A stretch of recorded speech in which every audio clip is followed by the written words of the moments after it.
You're watching Scorching and Swearing with your host, Brandon Swear.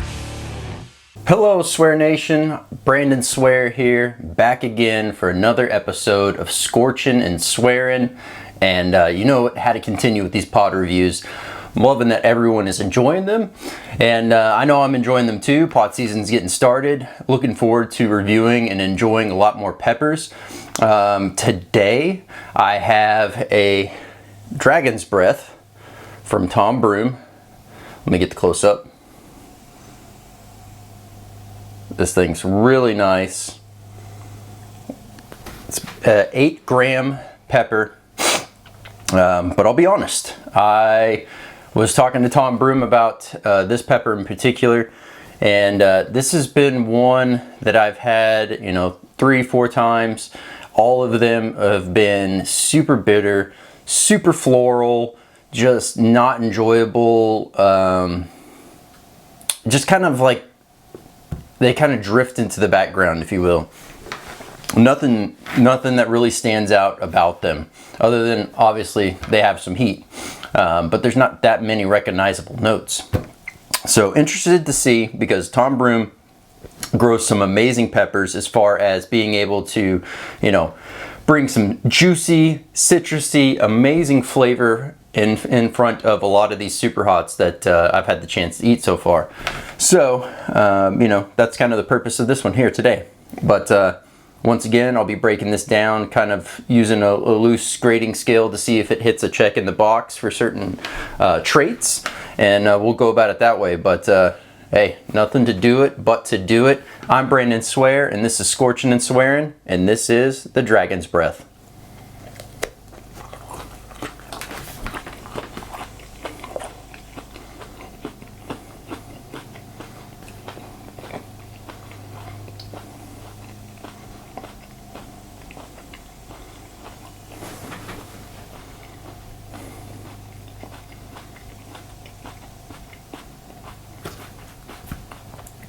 Okay, interesting. Let me get it nice and chewed up. Shake it around. Oh, guys, my allergies have been killing me today, so hopefully this kind of clears me up. But all in all, man, talk about a testament to Tom's growing abilities. Because right off the bat, I bit into it, and it was super juicy. I mean, it was just like bite down and just flooding with flavors. But what was interesting is I felt all of that right off the bat. It had a lot going on there.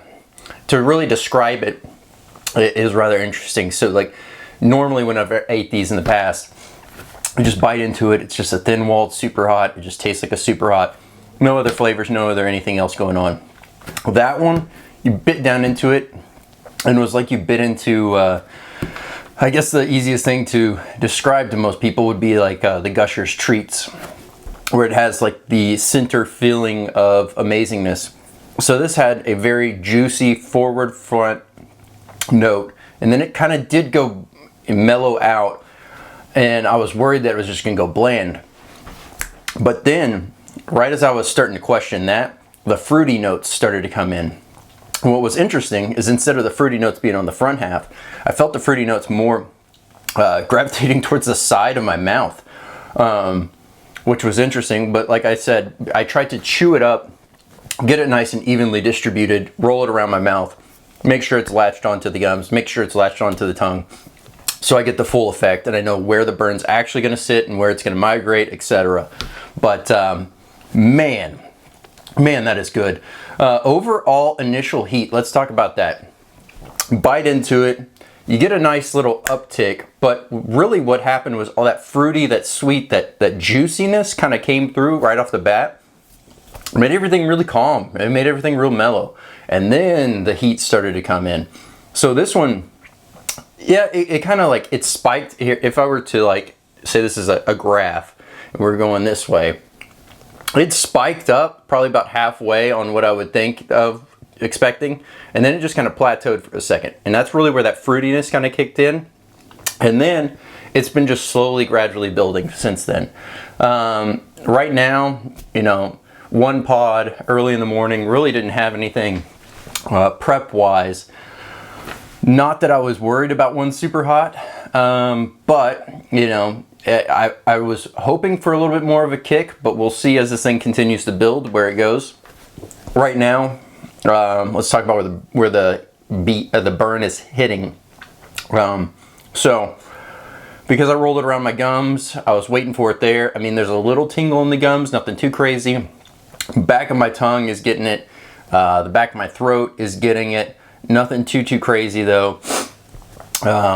It's not really in the chest.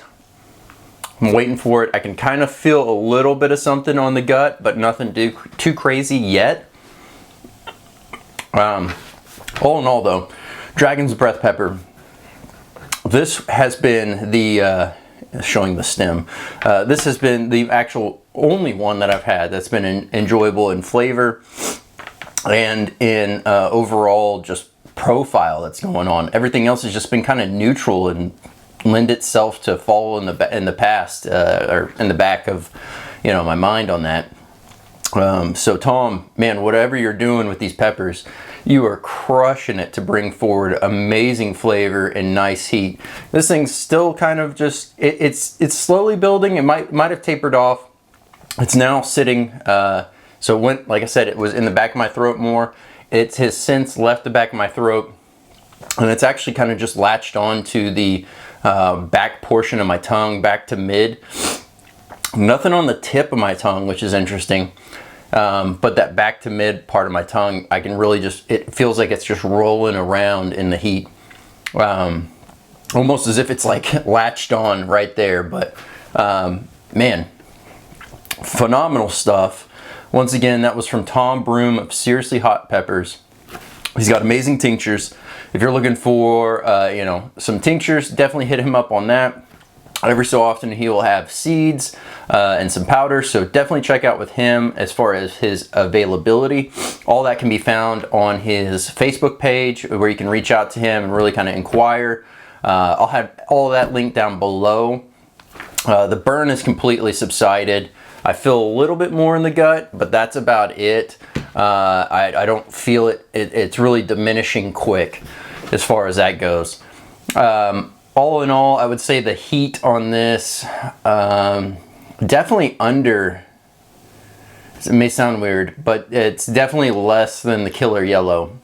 I know what you're thinking right now, like a yellow pod versus a red pod, etc., but you know, I thought this tasted a lot more just like a, yeah, like maybe a yellow brain strain would be, you know, nothing too crazy. It's definitely in the super hot realm. It's going to be hotter than a ghost pepper. It's going to bring a nice, this one brought an amazing flavor forward, an amazing heat forward, but nothing that's really going to light you up. Too bad if you are a chili head. If you're not a chili head, this is still going to be pretty bad. You might want to start out small, build your way up. You can always take smaller sections, like you can take tiny little nibbles off of this by very safely cutting it, and make sure you don't touch it with your fingers because, you know, want to make sure you maintain the proper safety and don't go touching your eyes or anything else afterwards. But you can try it in small portions or pair it with food to really start to kind of control how you get the heat, but definitely don't jump right in if you're not a chili head. If you're a chili head, you're probably going to say this is going to be, you know, I would say this is probably going to be, if you're a chili head, you're thinking maybe in the realm of a 5, 6, maybe. All in all, I'm kind of shocked. It didn't really get my nose going. I was hoping to. I was just trying to sniffle to see if anything, but no mucus is running, no nothing. No tears, no eyes glassy. But all in all, man, phenomenal flavor on that Dragon's Breath, and definitely looking forward to it. So once again, to run through the categories, we talked about heat. This did have fruitiness. There was no nuttiness. There was no earthiness. There was no citrus notes here. It was extremely juicy for a pepper, a super hot, if you will. And it did have a sweet note going on. There was no bitter. There was no floral, which was really shocking to see here. I already touched on smoky. This was definitely a thin-walled pepper, but very hearty in a thin-walled pepper. There was a lot of mass in there. As I was chewing it up, I could taste, you know, all the seeds, all the placenta, all the lining, everything there. No sting to this one. It did have an initial spike that then ended up slow building to kind of carry on through there. Aroma wise, you know, didn't really smell it because I didn't cut it open. And then of course we already talked about what it kind of resembled burn wise, or what I recall that being in line with. Honestly, the killer mustard, the killer yellow, and the mustard bomb are all way hotter than the dragon's breath was. So I would say probably the closest in heat would be probably close to the killer mustard for this. Although the killer mustard has a phenomenal build on that. So just to give you a point of reference there, Tom, and for anyone else that's curious on that, that's where that one sits for me. I have zero burn going on, everything's good, but I hope everyone's enjoying this. And if anyone was watching the last challenge with the killer yellows, I will go back and like the closest comment for the guess on the overall weight. That weight, I think the closest comment I saw was at 90 grams. It was actually 87 grams total for that challenge. So pretty spot on right there. So I'll go back and pin that comment, and kudos for that. And thanks for everyone else who jumped in there and was part of it. But hey, I'm Brandon Swear, and this has been Scorching and Swearing. This has been Scorching and Swearing with your host, Brandon Swear.